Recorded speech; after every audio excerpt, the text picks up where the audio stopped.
நீங்கள்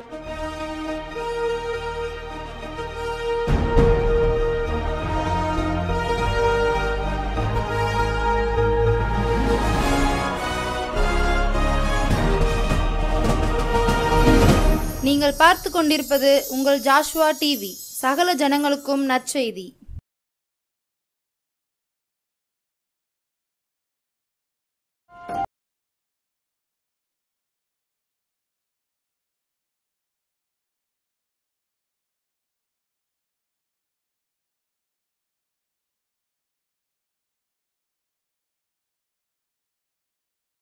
இயேசுவின் நாமத்தினாலே ஜாஸ்வா டிவி நேயர்கள் அனைவருக்கும் நற்செய்தி நேரம் சார்பாக அன்பின் சமாதான வாழ்த்துக்களை தெரிவித்துக் கொள்கிறேன். இந்த நாளிலும் தேவன் உங்களோடு பேசும்படியாக கொடுத்த ஒரு வார்த்தை அதிசயம். அதாவது பார்த்து கொண்டிருக்க நேயர்களாய் உங்களுடைய வாழ்க்கையில் அதிசயங்களை செய்கிறவராக, அற்புதங்களை செய்கிறவராக ஆண்டவர் இயேசு கிறிஸ்து கடந்து வந்திருக்கிறார். ஆண்டவருடைய வார்த்தையை கேட்கும் முன்பாக கண்களை மூடி ஜெபிப்போமா? அன்பின் பரலோக பிதாவே, உம்மை துதிக்கிறோம், ஸ்தோத்திரிக்கிறோம். அப்பா தகப்பனே, இந்த நல்ல நாளிலும் நீங்கள் கொடுத்த வார்த்தைக்காக நன்றி செலுத்துகிறப்பா. இந்த வார்த்தைகள் ஆண்டவரே யாருடைய வாழ்க்கையில் நீங்கள் என்ன செய்ய சித்தம் வைத்திருக்கிறீரோ அதை அவர்கள் கேட்கும் பொழுதே அந்த காரியங்கள் நடப்பிக்கட்டும். உடைய வார்த்தை வல்லமை உள்ளது, நீர் பேசும், நீர் மகிமைப்படும். இயேசுவின் மூலம் ஜெபிக்கிறோம் நல்ல பிதாவே, ஆமேன் ஆமேன். அதாவது ஆண்டவர் கொடுத்த வார்த்தை என்னவென்றால் அதிசயம். எடுத்துக்கொள்வோம். மீகா 7வது அதிகாரம் அதன் 15வது வசனம். மீகா 7:15. நீ எகிப்து தேசத்திலிருந்து புறப்பட்ட நாளில் நடந்தது போலவே உன்னை அதிசயங்களை காண பண்ணுவேன். ஆண்டவர் சொல்லுகிறார், நீ எப்படி எகிப்து தேசத்திலிருந்து புறப்பட்ட நாளில் அநேக அதிசயங்களை பார்த்த அதுபோல இன்றைக்கு நான் உங்களை காண பண்ணுவேன் என்று சொல்லுகிறார். ஆண்டவருடைய நாமம் என்னவென்றால் அதிசயம். அது வல்லமையில் பெரியது. ஏசாயா தீர்க்கதரிசி சொல்கிறார், அவர் அதிசயமானவர் அப்படி என்று அங்கே பைபிளில் வசனம் எழுதப்பட்டுள்ளது. அவர் அதிசயங்களை செய்கிற தெய்வம். அவரால் முடியாத காரியம் ஒன்றுமில்லை. இன்றைக்கும் உங்களுடைய வாழ்க்கையிலும் அதிசயமான காரியங்களை செய்யும்படியாக உங்கள் வாழ்க்கையில் தேவன் கடந்து வந்திருக்கிறார். உங்களுடைய வாழ்க்கை அது எப்படிப்பட்ட நிலைமையில் இருந்தாலும் சரி, அது அந்த காரியங்களை எல்லாம் தேவன் மாற்றி அதில் யாரும் செய்ய முடியாத ஒரு காரியத்தை செய்து முடிக்கும்படியாக எல்லா கண்களும் ஆச்சரியப்பட்டு பார்க்கும் விதமாக ஒரு அதிசயத்தை செய்யும்படியாக அந்த அதிசயமானவர் இன்று உங்கள் மத்தியில் கடந்து வந்திருக்கிறார். அவர் என்ன வேதத்தில் பார்த்தோமானால் அநேக அதிசயங்களை தேவன் செய்திருக்கிறார். ஆனால் இந்த வசனத்தில் குறிப்பிட்ட ஒரு காரியம், எகிப்து தேசத்திலிருந்து புறப்பட்ட நாளில் நடந்தது போலவே உன்னை அதிசயங்களை காண பண்ணுவேன். இந்த எகிப்து தேசத்திலிருந்து இஸ்ரவேல் ஜனங்கள் அவ்வளவு ஒரு அடிமைத்தனத்தில் இருக்காங்க. அங்கு ஒடுக்குகிற வேலையினாலும் சுமை சுமக்கிற வேலை, ஒரு நெருக்கம், அதில் அவர்கள் மிகுந்த கஷ்டப்படுகிறார்கள். அதன் பின்பாக அதிலிருந்து தேவன் அவர்களை ஒரு நாள் மோசேயை அனுப்பி அவர்களை அந்த அநேக வாதைகளை கூட கொடுத்து பின்பாக எகிப்து தேசத்திலிருந்து அந்த ஜனங்கள் புறப்படுகிறார்கள். அப்பொழுது அங்கே அநேக அதிசயங்கள் நடக்கிறது. அந்த அதிசயங்கள் போலவே உங்கள் வாழ்க்கையிலும் அதிசயங்களை நான் செய்வேன், நான் காண பண்ணுவேன் என்று கர்த்தர் இன்று உங்களுக்கு சொல்கிறார். அதாவது அந்த ஜனங்களே அங்கே அநேக காரியங்கள் இருந்தாலும் சில காரியங்களை ஆண்டவர் செய்த அதிசயங்களை நாம் பார்ப்போம். அதாவது யாத்திராகமம் 10வது அதிகாரம் 22வது வசனத்தை நாம் பார்த்தோமானால், மோசே தன் கையை வானத்துக்கு நேராக நீட்டினான். அப்பொழுது எகிப்து தேசமெங்கும் 3 நாள் மட்டும் காரிருள் உண்டாயிற்று. 3 நாள் மட்டும் ஒருவரை ஒருவர் காணவும் இல்லை, ஒருவரும் தம்மிடத்தை விட்டு எழுந்திருக்கவும் இல்லை. இஸ்ரவேல் புத்திரர் யாவருக்குமெனில் அவர்கள் வாசஸ்தலங்களிலே வெளிச்சம் இருந்தது. அங்கு ஒரு காரியம் காணப்படுகிறது. அந்த எகிப்து தேசம் எங்கும் 3 நாள் என்ன இருக்குது? காரிருள் இருக்கிறது. ஆனால் இஸ்ரவேலுடைய வாசஸ்தலங்களோ என்ன இருக்கிறது? நித்திய அங்கு வெளிச்சம், வாசஸ்தலங்களில் ஒரு வெளிச்சம் இருக்கிறது.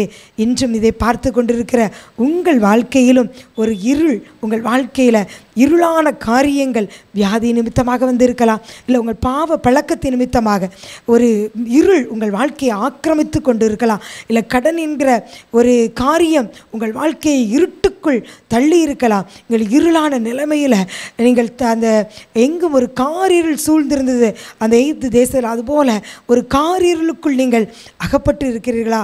உங்களுக்கு உதவி செய்யும்படியாதா உங்கள் வாழ்க்கையில் வெளிச்சத்தை கொடுக்கும்படியாக தான், அந்த அதிசயத்தை செய்யும்படியாக இரட்சகராக இயேசு கிறிஸ்து என்று கடந்து வந்திருக்கிறார். பிரியமானவர்களே, அங்கே நான் வாசிக்கிற வசனம் 23 பின்பகுதியில் அவர்கள் வாசஸ்தலங்களிலே வெளிச்சம் இருந்தது. அதாவது இஸ்ரவேல் புத்திரர்கள் வாசஸ்தலங்கள் என்ன இருந்தது? வெளிச்சம் இருந்தது. கர்த்தராக இயேசு கிறிஸ்து அவர் என்ன இருக்கு? அவர் மெய்யான ஒளி. அவர் எந்த மனுஷனையும் பிரகாசிப்பிக்கிற மெய்யான ஒளியாக அவர் இருக்கிறார்.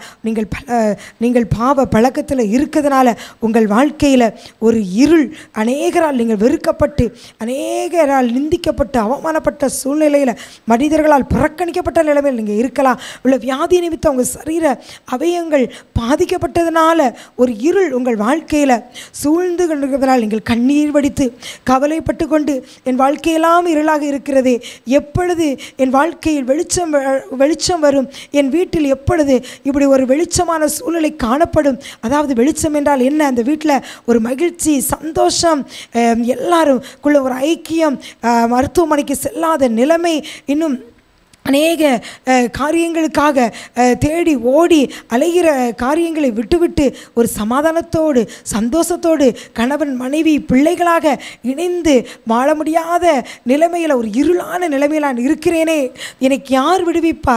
எனக்கு எப்படி நடக்கும்? இந்த காரியம் எப்படி மாறும்? ஒருவேளை கடவுள் தான் அநேகர் உங்களை பார்த்து கூட சொல்லலாம், அந்த கடவுள் வந்து உனக்கு உதவி செய்தாத்தான், அவர் அதிசயம் செய்தாத்தான் இதெல்லாம் மாறும், இல்லைனா இந்த காரியமெல்லாம் மாறவே மாறாது, இந்த கடன் மாறாது, இந்த வியாதி மாறாது, இவனெல்லாம் இந்த பாவ பழக்கத்திலிருந்து, இந்த குடியிலிருந்து மாறவே மாட்டான், இந்த செல்ஃபோன் அடிமைத்தனத்திலிருந்து இவெல்லாம் மாறுறது முடியவே முடியாத காரியம், இதெல்லாம் லேசான காரியம் இல்லை என்று சொல்லி உங்களை பார்த்து அநேகர் பரிதவித்து பேசுகிற நிலைமையில் நீங்கள் இருக்கிறீர்களா? ஐயோ, என் வாழ்க்கை இப்படி ஆகிவிட்டது என்று சொல்லி கண்ணீர் வடித்து கொண்டு இருக்கிறீர்களா? இந்த இருளிலிருந்து நான் எப்படி வெளிவருவேன் என்று சொல்லி கொண்டு இருக்கிறீர்களா? இன்று ஆண்டவர் உங்களுக்கு தான் அதிசயத்தை செய்யும்படியாக, அவர் அதிசயமானவர், நான் உன்னை அதிசயங்களை காண பண்ணுவேன்.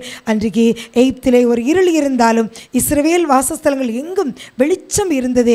அதே போல கர்த்தரே நித்திய வெளிச்சமாக உங்கள் வீடுகளுக்குள் இன்று கடந்து வருகிறார். நீங்கள் அவரை ஏற்றுக்கொள்ளுங்கள். ஒருவேளை நீங்கள் ஆண்டவரை அறியாதவர்களாக கூட நீங்கள் இருக்கலாம். இரட்சகராக இயேசு கிறிஸ்துவை நீங்கள் ஏற்றுக்கொள்ளும் போது இருளான வாழ்க்கை, பாவத்தினால, கடனால், வியாதியினால இருளாயிருக்கிற உங்கள் வாழ்க்கையில் தேவன் வெளிச்சமாக வந்து அந்த அதிசயத்தை செய்யும்படியாக, நீங்கள் அநேகருக்கு ஒளியை கொடுக்கும்படியாக, உங்களிலிருந்து நன்மை புறப்பட்டு அநேகருக்கு கடந்து செல்லும்படியான ஒரு ஆசீர்வாதத்தை கொடுக்கும்படியாக ஒளியாகிய இயேசு கிறிஸ்து அதிசயங்களை நீங்கள் காண பண்ணும்படியாக, இருளான உங்கள் வாழ்க்கையில் வெளிச்சத்தை கொண்டு வருகிற அதிசயத்தை செய்யும்படியாக உங்கள் மத்தியில் கடந்து வந்திருக்கிறார். அவர் எந்த மனுஷனையும் பிரகாசிப்பிக்கிற அவர் மெய்யான ஒளி, அவர் உலகத்திற்கே ஒளி, அவர்கள் எவ்வளவேனும் இருள் இல்லை.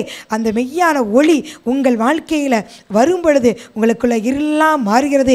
எப்படி நம் வீடு இருளாக இருக்கும் பொழுது நான் ஒரு சுவிட்சை ஆன் செய்யும் பொழுது அங்கு அந்த லைட்டோட பிரகாசத்தினால் அந்த அறையின் இருள் போகிறதோ, அதே போல் இரட்சகராக இயேசு கிறிஸ்து இன்று உங்கள் வீடுகளிலும் உங்கள் வாழ்க்கையிலும் கடந்து வரும் பொழுது உங்கள் வாழ்க்கையில் இருள் மாறி வெளிச்சம் வந்து உங்களுடைய பாவமும் சாபமும் கடனும் எல்லா இருளும் மாறி உங்கள் வாழ்க்கையில் வெளிச்சம் உதித்து கர்த்தரே உங்கள் நித்திய வெளிச்சமாகி அந்த அதிசயத்தை நீங்கள் எவருமே உங்கள் வாழ்க்கையில் செய்ய முடியாத அந்த காரியத்தை எல்லா கண்களும் ஆச்சரியப்படும் விதமாக கர்த்தர் இன்று உங்கள் இருளை வெளிச்சமாக்கி ஒரு அதிசயத்தை உங்களுக்கு காண செய்வேன் என்று கர்த்தர் சொல்லுகிறார். இப்படித்தான் ஒரு அருமையான சகோதரியோட கணவர் கூட குடித்து அவர் மிகுந்த கடன்களை வாங்கி வைத்து அவங்க குடும்பமே ஒரு நிந்தையில் அவமானத்தில் அது இருந்தது. அவள் கண்ணீரோடு அவர்கள் எப்பொழுதும் ஜெபித்து கொண்டே இருப்பார்களா. அவள் கணவர் குடித்து எல்லாவற்றையும் இழந்து விட்டார்கள். பணம் சொத்து ஒன்றுமே இல்லை. வாழ்க்கையே இருள். எல்லாராலும் இவள் கணவர் இப்படி இருக்கிறதுனால அவள் குடும்பத்தினர் எல்லாராலும் அவள் புறக்கணிக்கப்பட்ட நிலைமை. ஒரு இடத்துல அவர்கள் எந்த இடத்திலும் மதிக்கப்படாத ஒரு தாழ்ந்த நிலைமையில் அவர்களை ஏளனத்தோடு பார்க்கிற ஒரு நிலைமையில் அவள் காணப்பட்டார்களாம். அவள் வேதனையோடு கண்ணீரோடு ஆண்டவரை பார்த்து அவள் ஜெபம் பண்ணிக்கொண்டே இருந்தார்களாம். என் வாழ்க்கையில் இருக்க இந்த இருள் மாற வேண்டும் என அவர் கணவர் குடிக்கிறதுனால அவங்க குடும்பத்தில் பல பிரச்சனைகள், நிம்மதியே இல்லை, தேவையில்லாத சண்டைகள், பாடுகள், அநேகரோடு பல பிரச்சனைகள் போராடி அவள் வாழ்க்கையெல்லாம் கண்ணீராய் கழித்து கொண்டிருந்தார்களா. ஆனாலும் விடாப்பிடியாக அவள் ஆண்டவரை பார்த்து, நீங்கள் செய்ய முடியலாம், என் கணவரை யாராலும் மாற்ற முடியாது, என் வாழ்க்கை இருட்டுக்குள்ளே தள்ளப்பட்டிருக்கு, அந்த இருளிலிருந்து எனக்கு நீங்கள் தான் அவர் வெளிச்சத்தை கொடுக்கணும்னு சொல்லி அவங்க ஜெபித்து கொண்டே இருந்தார்களா. யார் சொல்லியும் கேட்காத ஒரு அவர் கணவர் நபர், முரட்டாட்ட சுவாபமுடையவர், பாவ பழக்கத்துக்கு அடிமையாக இருந்தவர். ஒரு நாள் இவர்கள் ஒரு செய்தியை தொலைக்காட்சியில் கிறிஸ்தவ செய்தியை கேட்டுக்கொண்டு இருக்கும் பொழுது அவர் கணவரும் தற்செயலாக இருந்து கேட்டுக்கொண்டிருந்தார்களாம். அப்பொழுது அங்கே இந்த ஊழியக்காரர் பேசிய செய்தி அந்த மகனை தொட்டது நிமித்தம் அவர் இருதயத்தில் குத்தப்பட்டவர்களாக, நம்முடைய வாழ்க்கை இப்படி அந்த கேடு அடைந்து நம்முடைய வாழ்க்கை இவ்வளவு ஒரு கேடுபாடாக இருக்கிறதா என்று சொல்லி அந்த ஒரே வார்த்தையில் அவர்கள் என்ன செய்தார்களா, மனம் மாறினார்களா. அவனுக்கு அந்த குடும்பத்தில் இருந்த இருள், அந்த ரட்சிக்கப்படாத தன்மையினால் பாவத்தினால் வந்த இருள் மாறி இரட்சகர் இயேசு அந்த மகனுக்குள் அந்த மகளின் கணவருக்குள் வந்ததுனால அந்த குடும்பத்திலே வெளிச்சம் வந்ததா. அந்த அதிசயத்தை ஆண்டவர் செய்து அந்த கிராமத்திலே அவர்களை உயர்த்தி வைத்திருக்கிறார். இன்று பார்க்கிற அநேகருக்கு அவர்கள் அந்த ரட்சிப்பின் சந்தோஷத்தை சொல்லிக்கொண்டு இருக்கிறார்கள். அநேகரை வெளிச்சத்துக்கு நேராக நடத்தி கொண்டிருக்கிறார்கள். உங்கள் வாழ்க்கையிலும் அந்த அதிசயத்தை செய்யும்படியாகத்தான் இன்றைக்கு ஆண்டவர் சொல்லுகிறார், உன்னை அதிசயங்களை காண பண்ணுவேன். நீங்கள் நினைக்கிறீங்க, யார் எனக்கு செய்வார், யாராலும் இந்த மனிதர் மாற மாட்டார், யாராலும் என் பிள்ளையை இந்த பழக்கத்திலிருந்து விடுவிக்க முடியாது, யார் எவ்வளவு கோடி கொடுத்தாலும் என் கடன் அடையாது, எந்த டாக்டரெல்லாம் பார்த்தாலும், எவ்வளோ பெரிய டாக்டரை பார்த்தாலும் இந்த வியாதி மாறாது என்று நினைத்து நீங்கள் கலங்கி கொண்டிருக்கிறீர்களா, பரிதவித்து கொண்டிருக்கிறீர்களா? உங்களை பார்த்து தான் ஒரு ஆண்டவர் சொல்லுகிறார், உன்னை அதிசயங்களை காண பண்ணுவேன், நான் அதிசயமானவர், நான் உன் வாழ்க்கையில் கிரியை செய்யும்படியாக இன்று கடந்து வந்திருக்கிறேன் என்று ஆண்டவர் சொல்லுகிறார். அடுத்ததாக நாம் பார்த்தோமானால் அந்த எகிப்திலிருந்து புறப்பட்ட ஜனங்களுக்கு ஆண்டவர் இன்னொரு விதத்திலே எப்படி அற்புதத்தை செய்தார் என்று பார்த்தோமானால் யாத்திராகமம் 12வது அதிகாரம் வசனம் 35-36. மோசே சொல்லியிருந்தபடி இஸ்ரவேல் ஜனங்கள் எகிப்தியரிடத்தில் வெள்ளியுடைமைகளையும் பொன்னுடைமைகளையும் வஸ்திரங்களையும் கேட்டார்கள். கர்த்தர் ஜனங்களுக்கு எகிப்தியரின் கண்களிலே தயவு கிடைக்கும்படி செய்ததினால் கேட்டதை அவர்களுக்கு கொடுத்தார்கள். இவ்விதமாய் அவர்கள் எகிப்தியரை கொள்ளையிட்டார்கள். அதாவது இஸ்ரவேல் ஜனங்கள் உபத்திரவத்தில் அடிமைத்தனத்தில் இருக்காங்க.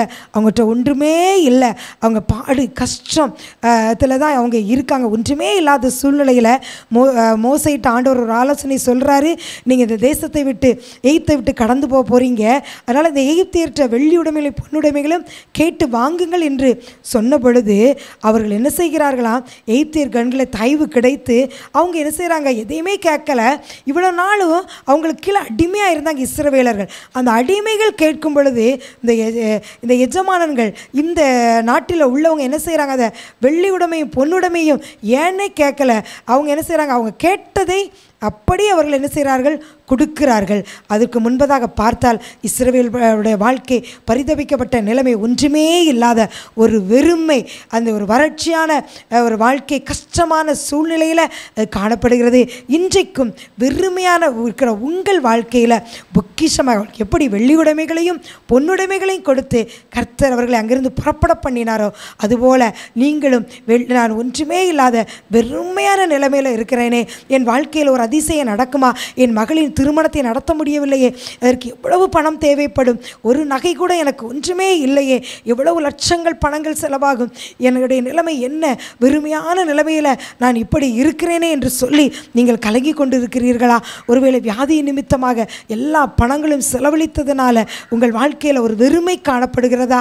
அன்றைக்கு எகிப்தியரிடமிருந்து வெள்ளுடைமைகளை பொன்னுடைமைகளை வாங்கி கர்த்தர் அந்த இஸ்ரவேலுக்கு கொடுத்தார். அவர்கள் அந்த வெள்ளி உடைமைகளோடும் பொன்னுடைமைகளோடும் அவர்கள் அந்த பொக்கிஷங்களோடு அந்த எகிப்து தேசத்தை விட்டு புறப்படும்படியாக கர்த்தர் கிருபை செய்தார். அப்படியாக வெறுமையாக இருக்கிற உங்கள் வாழ்க்கையிலும் அதிசயங்களை தரும்படியாக அந்த காலத்தில் இருக்கிற பொக்கிஷங்களையும் ஒளிப்பிடத்தில் இருக்கிற புதையல்களையும் உங்களுக்கு கொடுக்கும்படியாக உங்கள் வாழ்க்கையில் இருக்கிற வெண்கல கதவுகளையும் இருப்பு தாழ்பால்களையும் முறித்து உங்களுக்கு பொக்கிஷங்களை கொடுக்கும்படியாக உங்களுக்கு அதிசயங்களை பொக்கிஷங்களை கொடுத்து உங்கள் வாழ்க்கையில் நீங்கள் நினைச்சே பார்க்க முடியாத, என் வாழ்க்கையெல்லாம் இப்படி நடந்திருக்கிறது என்று நீங்கள் நினைத்து பார்க்க முடியாத ஒரு நன்மையை, ஆசீர்வாதத்தை, பொக்கிஷங்களை கொடுத்து உங்களுக்கு அதிசயங்களை காணப்படும்படியாக அர்ச்சகர் இயேசு கடந்து வந்திருக்கிறார். ஆண்டவர் சொல்லுகிறார், வெறுமையாக இருக்கிற உன் வாழ்க்கையில், ஒன்றுமே இல்லாத உன் வாழ்க்கையில் நான் பொக்கிஷங்களை நான் கொடுத்து உன்னை அதிசயங்களை காணப்பண்ணுவேன். நீ விசுவாசித்தால் தேவனுடைய மகிமையை காண்பாய், உன் கண்கள் அதை நிச்சயமாய் காணும் என்று கர்த்தர் சொல்லுகிறார். இப்படித்தான் ஒரு சகோதரி அவள் கணவரும் 2 பேருமே அரசாங்கத்திலே வேலை பார்ப்பவர்களாக இருந்தார்களாம். ஆனாலும் அவர்களுக்கு பல கடன்கள், பிரச்சனைகள், அதனால் அவர்களுடைய அந்த பைசா கூட அவர்கள் மிச்சம் எடுக்க முடியாத ஒரு சூழ்நிலை. அவர்களுடைய பேங்க் பேலன்ஸ் எல்லாம் 0, அவங்களுக்கு இருக்க வீடு இல்லை. அவங்க அநேக நாள் பிரயாசப்பட்டு கொண்டு இருந்தார்களாம். ஒரு இடம் வாங்கி வீடு கட்ட வேண்டும் என்று எவ்வளவோ முயற்சி எடுத்தும் அவர்கள் அநேக கடன்களை வாங்கினாலும் கட்டிவிட வேண்டும் என்று முயற்சி எடுத்துக்கொண்டே இருந்தார்களாம். ஆனாலும் அந்த காரியங்கள் வாய்க்காமல் இருந்தது. அப்பொழுதுதான் இந்த வசனத்தை சொல்லி ஜெபித்தார்களாம். ஆண்டவரே, உன் அதிசயங்களை காணப்படுவேன் சொன்னீங்களேப்பா, பொக்கிஷங்களை தருகிறவர் நீர் ஆண்டவரே என்று சொல்லி அவர்கள் வெறுமையே நீங்கள் அதை நிரப்புகிற தேவனாய் நீங்கள் இருக்கிறீங்கன்னு சொல்லி ஜெபித்த பொழுது கர்த்தர் அவர்களுக்காக அவர் திறக்காத வாசலையும் திறந்து எப்படி பணம் வந்தது, எப்படி அவர்கள் வீட்டை கட்டினார்கள், இடத்தை வாங்கினார்கள் என்று அவர்களுக்கே தெரியவில்லையா? அவர்கள் அவ்வளவு ஒரு ஆச்சரியத்தோடு சொன்னார்கள், கர்த்தரே எங்களுக்கு இந்த காரியத்தை வாய்க்க பண்ணினார். அது நகரத்தின் ஒரு மையமான இடத்துல, அது மிகுந்த அழகா விலைமதிப்புள்ள ஒரு இடத்தை, அது ஒரு சமாதானம் உள்ள இளைப்பாறுதல் உள்ள ஒரு அந்த இடத்தை எங்களுக்கு கொடுத்து தேவன் ஒரு வீட்டையும் எங்களுக்கு கொட்டி கொடுத்தார். வெறுமையாக இருந்த எங்கள் வாழ்க்கையில் ஒரு பொக்கிஷமாகிய வீட்டை கொடுத்து ஆண்டவர் சந்தோஷத்தோடு குடியிருக்க பண்ணியிருக்கிறார் என்று ஒரு அதிசயத்தை தேவன் செய்தார் என்று சொல்லி அந்த சகோதரி சந்தோஷத்தோடு கூறினார்கள். அதுபோல தான் உங்கள் வாழ்க்கையிலும் இருளாயிருக்க உங்கள் வாழ்க்கையில் அதிசயத்தை, வெளிச்சத்தை கொடுத்து ஒரு அதிசயத்தை செய்யும்படியாக நீங்கள் அந்த அதிசயத்தை காணப்படுவீங்க, அதை காண்பீர்கள் என்று கர்த்தர் என்று உங்களுக்கு சொல்லுகிறார். அடுத்ததாக வெறுமை, ஒன்றுமே இல்லாத தரித்திரத்தில் நான் இருக்கேன், எனக்கு நிலைமையில் என்னுடைய வாழ்க்கையை யார் நடத்துவார், என் வாழ்க்கையிலுடைய காரியங்கள் எப்படி நடக்கும், என் பிள்ளைகள் படிப்பு, இந்த காரியங்களாம் எப்படி நடக்கும் என்று சொல்லி கலங்கி இருக்கிற உங்கள் வாழ்க்கையில் பொக்கிஷங்களை கொடுத்து உங்களை அதிசயங்களை காணப்படுவேன் என்று கர்த்தர் என்று சொல்லுகிறார். அவருடைய வாக்கை நீங்கள் விசுவாசியுங்கள், அதிசயங்களை காண்பீர்கள். அதிசயங்களை காணப்படுகிற தேவன் உங்கள் மத்தியில் கடந்து வந்திருக்கிறார். நீங்கள் நிச்சயமாகவே அதிசயங்களை பார்ப்பீர்கள். அப்படியே ஜெபிப்போமா? அன்பின் பரலோக பிதாவே, உம்மை துதிக்கிறோம், ஸ்தோத்திரிக்கிறோம். அப்பா தகப்பனே, நீங்கள் சொன்னீங்கப்பா, எகிப்து தேசத்திலிருந்து புறப்பட்ட நாளில் நடந்தது போலவே உன்னை அதிசயங்களை காணப்படுவேன் என்று சொன்னீங்கப்பா. நாமங்களில் ஒன்று அதிசயம்ப்பா. இன்றைக்கு இதை பார்த்து கொண்டிருக்கிற ஒவ்வொருவரும் இசப்பா, என் வாழ்க்கையில் இந்த ஒரு அதிசயம் நடந்துராதா, எனக்கு ஒரு குழந்தை இல்லையே, இந்த அதிசயம் ஆண்டவரால் நடந்துராதா, இந்த இயேசுவால் நடந்துராதா, என் வாழ்க்கையில் இப்படிப்பட்ட பிரச்சனைகள் இருக்கிறதே, என் கணவருடைய வாழ்க்கையில் இவ்வளவு கேடுபாடுகள் இருக்கிறது, என் மனைவி இப்படியாக ஒரு ரட்சிக்கப்படாதவளாக இருக்கிறாளே, அவள் நிமித்தம் வேதனை, என் பிள்ளைகள் நிமித்தமாக எனக்கு கலக்கம் இப்படியாக இருக்கிறதே, என் வாழ்க்கையில் யார் அதிசயம் செய்வார்? ஒருவேளை நான் படித்து முடித்து விட்டேன், என் மேற்படிப்பு, அதுக்கு யார் எனக்கு வழிகாட்டுவார்? அதற்கு எனக்கு யார் உதவி செய்வார்? ஒரு அதிசயத்தை கடவுள் தான் நடத்த வேண்டும் என்று சொல்லி ஆசையோடு நீங்கள் ஏக்கத்தோடு இதை பார்த்து கொண்டிருக்கிறீர்களா? உங்களுக்கு அதிசயங்களை செய்யும்படியாக ஒரு தேவன் கடந்து வந்திருக்கிறார். அவர் உங்களை பார்த்து சொல்லுகிறார், குழந்தை இல்லாத உனக்கு ஒரு குழந்தையை கொடுத்து அந்த அதிசயத்தை காண பண்ணுவேன், வீடு இல்லாத உங்களுக்கு வீட்டை கொடுத்து நான் ஆசீர்வதிப்பேன் என்று, உன்னை அதிசயத்தை காண பண்ணுவேன் என்று கர்த்தர் சொல்லுகிறார். படிப்புக்காக நீங்கள் பள்ளி படிப்பை முடித்து கல்லூரி படிப்பில் என்ன செய்ய வேண்டும் என்று நீங்கள் ஒரு கலக்கத்தோடு, என்னுடைய பிள்ளைக்கு நான் என்ன மேற்படிப்பை படிக்க நான் எதை செலக்ட் பண்ணுவேன் எப்படி என்று சொல்லி ஒருவேளை திகைக்கிறீர்களா? உங்கள் வாழ்க்கையிலும் அதிசயங்களை கர்த்தர் காண பண்ணுவார். உங்கள் கண்கள் நிச்சயம் காணும். கர்த்தர் நன்மையானதை தருவார். கர்த்தர் தாமே ஆசீர்வதிப்பாராக. பார்த்து கொண்டிருக்கிற ஒவ்வொருவர் வாழ்க்கையிலும் இன்னும் என்னென்ன அதிசயங்களுக்காக எதிர்பார்த்து காத்து கொண்டிருக்கிறார்கள் அப்பா, எல்லார் வாழ்க்கையிலும் உங்களுடைய நாமம் அதிசயம் அல்லவோ, அதிசயமான அந்த நாமம் வெளிப்படட்டும்.